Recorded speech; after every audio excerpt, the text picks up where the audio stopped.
મેઘરજમાં ખાતર માટે લાઈનો લાગી છે। કડકડતી ઠંડીમાં ખેડૂતો લાઈનમાં ઊભા રહેવા મજબૂર બન્યા છે।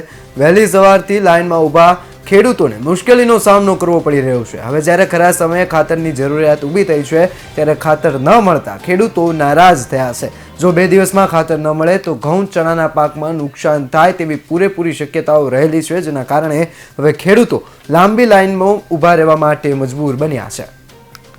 એટલે સવારના 7 વાગ્યાના ઉઠીને અહીંયા અમે લાઈનમાં આવીને ઊભા છીએ।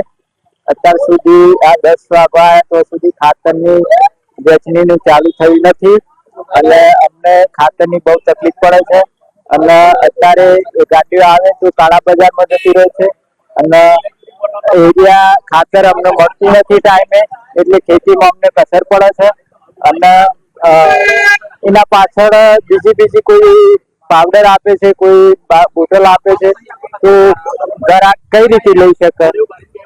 બરાબર।